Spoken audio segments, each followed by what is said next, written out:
All right. 1, 2, 3. Welcome to T Simple Podcast. We focus on providing simple solutions in the classroom. I have the amazing Miss Davis coming out of Jersey. She is an early childhood educator who believes the early years are the most important years as a teacher. She professes the mission to ensure that every child that enters her class feels loved. I'm going to pause on there because love is something that's so absent. And we have teachers that are doing the damn thing, showing love to our kids on a daily basis, even when they probably don't have the energy. Miss Davis, she believes that children should feel important when they learn. She creates a positive environment. You can already see all the colors in the background. It's just popping out. You feel the energy. You feel the energy. She has 2 degrees. She is a lovely wife with amazing 3 sons that are doing their thing. She is the author of the book, Love is Me, is an affirmation. Yeah, go ahead. There you go. And you can already see you got the beautiful kids on there. So with kids, they're not only reading the words, but they are reading themselves. They are seeing themselves in a different context. And that is super impactful. She seeks to encourage all children to use this daily affirmational book that believe in themselves. What's up, Miss Davis? Hello, everyone. Thanks for having me on this wonderful podcast. Absolutely. So excited to be here. Yeah, absolutely. How you doing today? I am wonderful. I'm doing good. It's Terrific Tuesday. Yeah, absolutely. What's tomorrow? What's the word for Wednesday? Tomorrow's Wonderful Wednesday. Okay, and then Thursday. And then Thankful Thursday and Fabulous Friday. Oh my gosh, I love it. I was testing you. I didn't think you was gonna answer it. See, that's how you. That's my morning message every day. My kids know. So just real quickly. So being like a pre-K, right, teacher? Pre-K. So what are some like morning rituals you gotta do to get yourself ready? Because I already know when you starting the class, your energy has to be on 100. On 100. Listen, on 100. Like when you come in the door, you got, and especially now with this virtual, it's even more like sometimes I feel like I am literally, an actress putting on a show, with the virtual, because you have to keep them engaged, you have to keep them engaged. So we start our morning, of course, with music. We start with a song. We do, of course, acknowledging every child. I need every child to feel loved and lovable. So I acknowledge them by their name.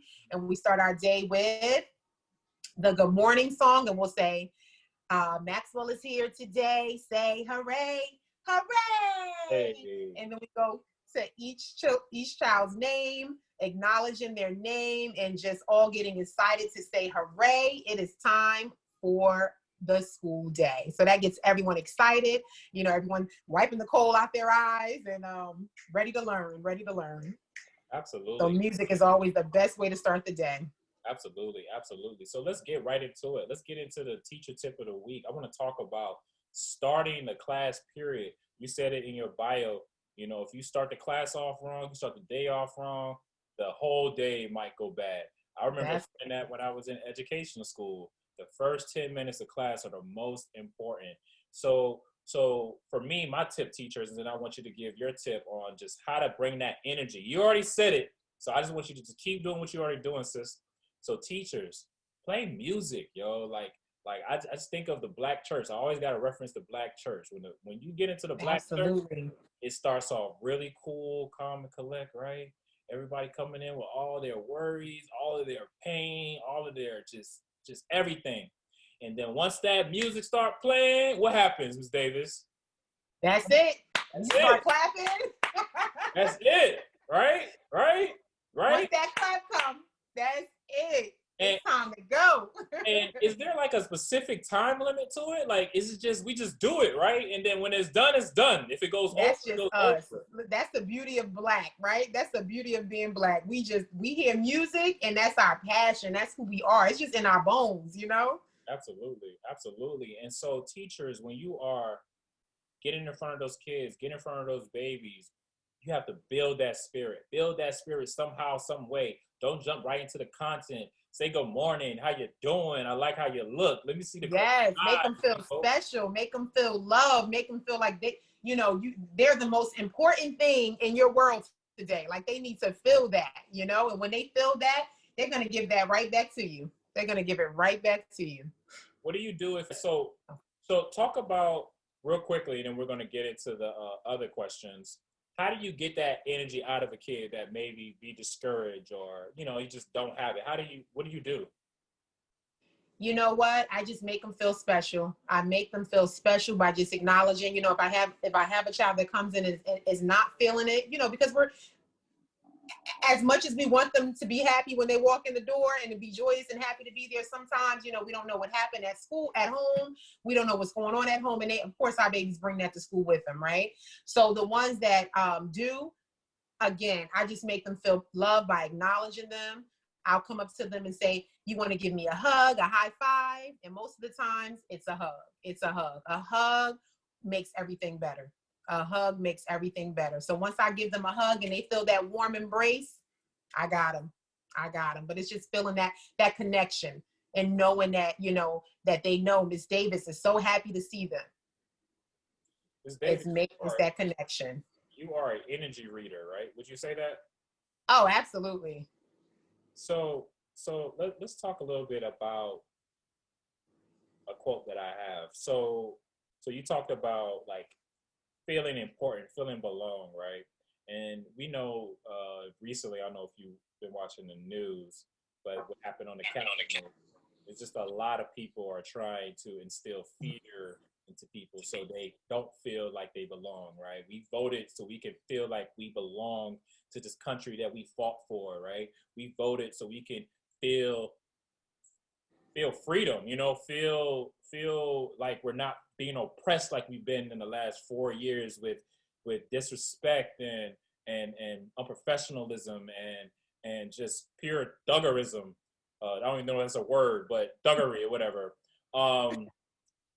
When I read this quote, what's your response to it? So it's about, from Amos Wilson, this book is called Awakening the Black Child. And he says, African children, Black kids, are naturally precious and gifted. They begin life with a natural head start. How would you react to that quote? Naturally gifted, natural head start. I absolutely agree because of, you know, it's in our blood. It's in our blood. Our ancestors, you know, fought to get where we are. So we have that resiliency in us already, right? So having that already, you know, the resiliency, the brilliance is already there.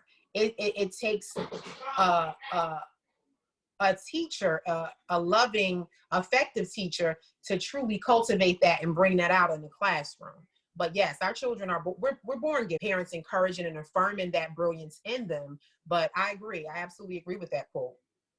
Black is brilliance. That's who we are. And then who were the people that helped you realize your potential, help you realize your gift? How did you get into this amazing profession? Did you always like kids? Did you have a mentor that pushed you to get in this field? How did you get all this passion? Absolutely. I've always loved children. I was definitely one of those kids that wanted to, I played school a lot, right? So when our cousins came over, I would be the one that would want to have everybody sit down and let's take out our paper and our pencils and pretend that we were in school. That was my thing. I just absolutely love school. And I think that passion, well, I know that passion came from me I didn't have a teacher that really poured into me, you know? So I think for me, it was not having that and wanting to, because I didn't have that, I want to be that for children because I didn't have that. Absolutely. I love it, Ms. Davis. So why did you write a book? You know, so you have an amazing book. Go ahead and show us your book for us. Love is Me. Love is Me. This book, you know, it's even more, it's more than the book itself, but the journey that it took me to get to this book. Now, this book has been on my vision board for about 5 years, okay? And let me tell you how fear, insecurities, and self-doubt will stop you from doing things that you know that you're called to do, right? So every year I would put that I'm going to write this children's book. I'm going to get this children's book out. But the fear stopped me. It stopped me for so many years. Once the pandemic hit, I really started to draw closer, have a closer relationship with God, and my faith was strengthened. My walk was strengthened. I began to really read the word more and just, again, have a stronger relationship with Christ. And through that, I really gained the confidence and the faith to know that I can do anything that I put my mind to, and to really have faith over fear. So March of 2020, that's when I reached out to a publisher, and December 4th, my book was published. It was published. But again, it came from, of course, just the love and the passion that I have for literacy, but the book itself really taught me to step out on faith, right? And whatever you put your mind to, you can do it. You know, we instill this in the children that we teach every day, right? We tell our children that, you know, whatever goals you have, you can do it. But yet I'm their teacher, and I wasn't practicing what I'm telling my students to do, right? Because I had this dream of mine, but yet I kept just putting it back and not, you know, not having that faith to move forward. So this book is so much more than the book. It's me stepping out on faith and really stretching myself, coming out of my comfort zone, right? Because we know nothing grows in comfort zones. Right. So this book is so much more than the book. What is the book about? So Love Is Me is, it is a book that affirms children. I want every child that reads this story to know that they are loved and that they are lovable. And I'll read it. It says, love is me, love is you. Love is in everything we do, from the top of my head to the soles of my feet. I love every part of me. And it has two children that are looking at themselves in the mirror, again, just affirming and just celebrating who they are and loving everything that they see when they look in that mirror. And that's what we want our children to do, to have self-love above anything, is to love themselves. Oh my gosh. And that's what Love Is Me is all about. And I want, you know how you ask someone what love is, right? And we always say love is this, love is that. But you never hear the first thing that we say is love is me. Love is who we are, right? We come from love. We were made in love. We were created in love. So that needs to be the first thing that we think about when we think about love, that love is who I am. That's who I am. Love is me. And so that's the affirmation that I want children to have in their hearts. I want that to be cemented for them, and to know that love is who they are, right? And when a child knows that they are loved and they're lovable, they can do anything. Not only can they do anything, that love will also be shown to others. And that's one of the biggest problems that we have in the classroom, right? With bullying. A child that bullies is a child that doesn't feel loved. There's something missing from that child. So that's something that we want to instill and cultivate for our children, is to let them know that they are loved and that they come from love, and love is who they are, so that they can spread that love out into the world and out into others. I love that. Is that a part of your pitch, what you said? We when we're trying to define love, we very often say love is me. Love is me. Love is me. I do that every morning with my babies. This is what we do every morning. Love is me. Wow. And I tell them, okay, we have to spread love, everyone. And this is our sign. This is how we end our day every day. Love is me. Love is you. Man, I love it. So let's talk. Have you been able to experiment the book with any kids or anything and see just their reaction? So you know what? So again, the book was just published on December 4th, and to God be the glory, I have sold over 200 copies, and I've gotten so many good responses from children that are loving the book, parents that are loving the book. I mean, the response is phenomenal. It's phenomenal, and it just brings such joy to my heart to know that, you know, this dream that I put off for so long, look what's happening. What did that feeling feel like when because you said you talked about how long it took you to make the book, and then you get such a positive just reaction to it. Describe that moment.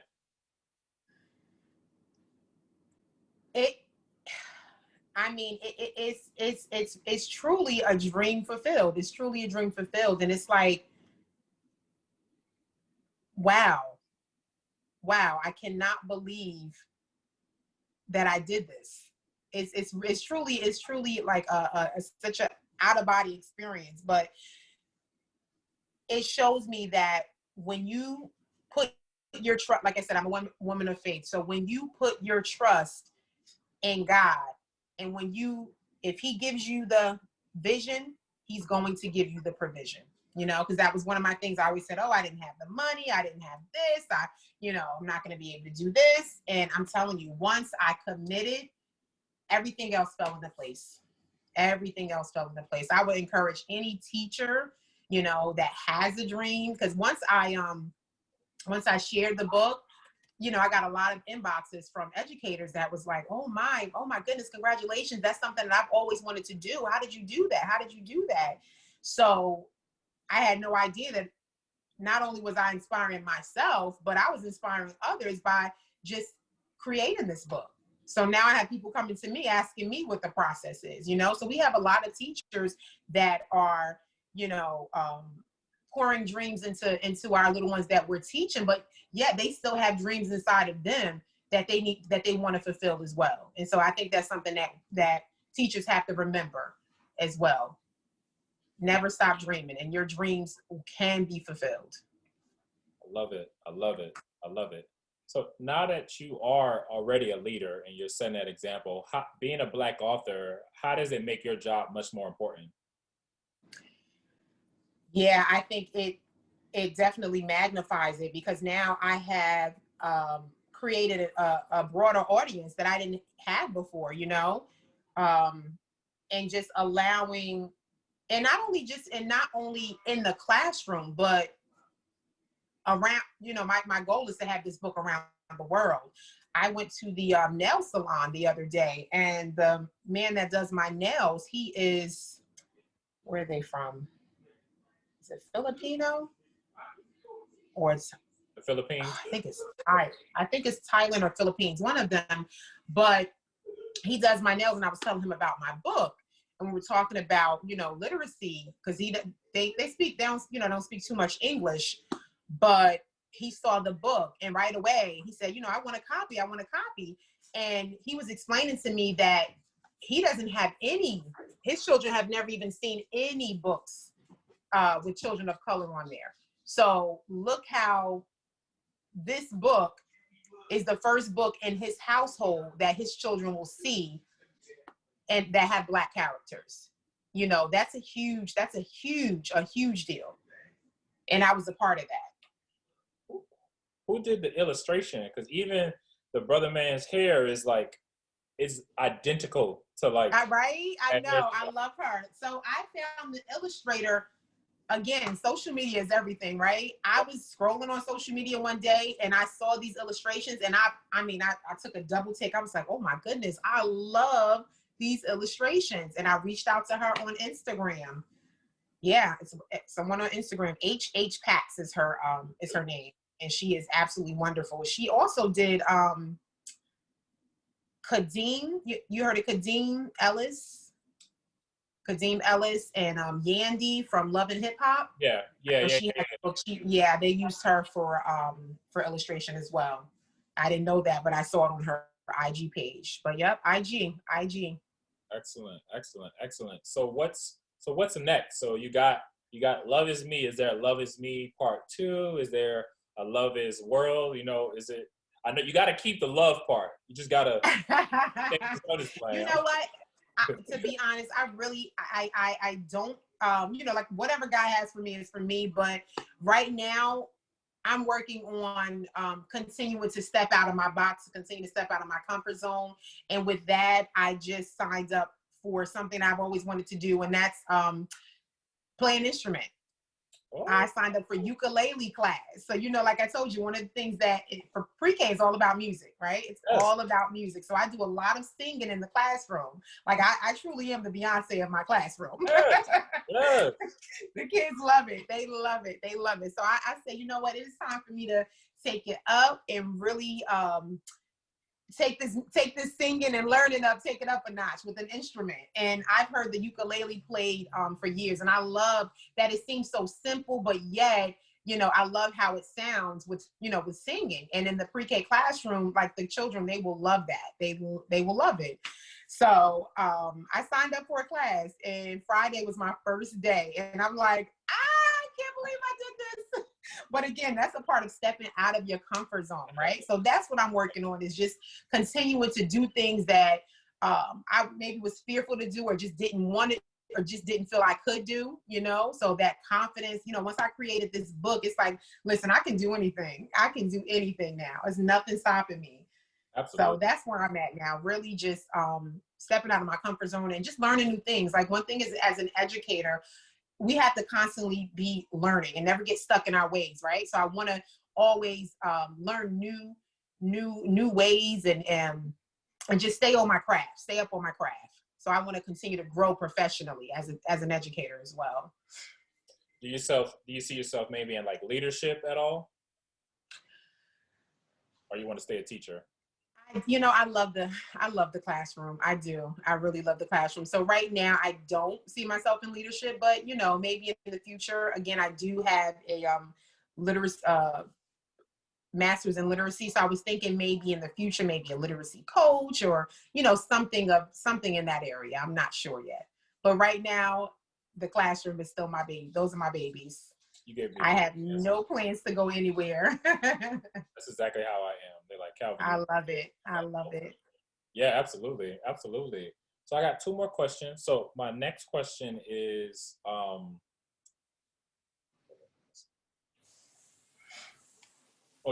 So my next question is, what advice would you give to parents who kids who are struggling with just reading? I know first grade is when they start learning how to read.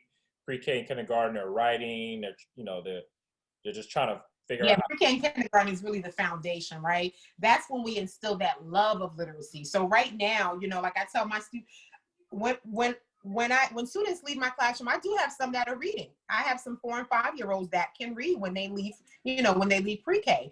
And a lot of that is because the literacy has been cultivated at home as well. And I continue that in the classroom. But we have to make reading fun. We have to make it fun. It can't be a chore. And one of the things that I do in my classroom is we read every day, right? We read 2 books a day, and I have a library stacked with books. I make it cozy. I make it fun. You know, I absolutely love reading. So my students love to hear me read. They love listening to stories, and we have to make it fun. We have to make it fun, and we have to allow them to choose the stories that they want to read. Why is that important? Well, it's going to give them more of an incentive. If it's something that they want to read, if it's something that's important to them, then they'll find pleasure in it, right? And we want reading to be pleasurable. We don't want it to be a punishment. We don't want it to be something that, you know, oh, they have to do. You know, we want them to want to enjoy reading. And that is really, you know, that's definitely cultivated at home. Right now, I have my students on the Epic app that's on the iPad. It's a virtual reading, and I had made that really fun. I made it into a game for them. So every day I'm able to see, we have a reading log. I'm able to see who actually read. And I'm telling you, every day when I go on the app, I'm like, oh, I see Maxwell read today, or I see Jonathan read today. And them just hearing their name and me, you know, acknowledging them, they love it. And then the next day, oh, Miss Davis, I read, you know. So that's another way that we make reading fun and exciting. Yo, you have the perfect teacher voice. I wanted you to say my name. I saw Calvin today. Like that's how I track, you know, that's the voice is just like the best, like, you know, you have a pre-K teacher voice. Listen, I love pre-K. I really can't see myself in any other grade. I really love it. I mean, this virtual has been different, but you know, I love that I still get a chance to get up and I see their faces and they're excited and they still love it too. They still love it too. And I'm still able to build that relationship and they're still happy and joyous.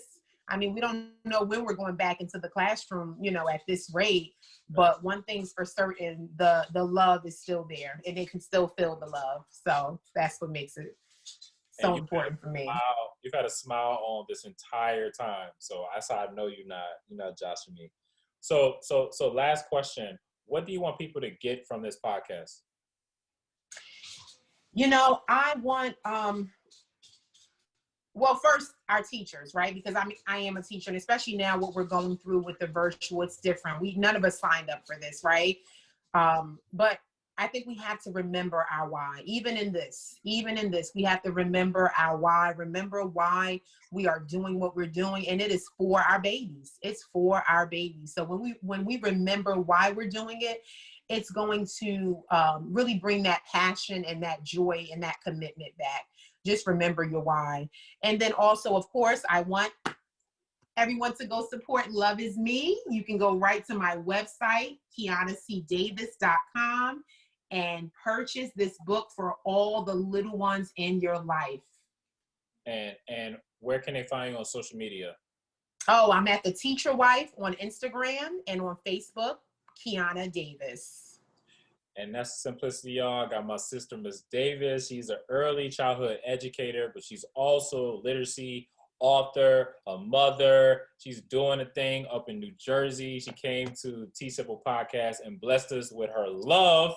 As you can tell, her book is named Love Is Me. Love is me and love is you. Love is in everything that we do.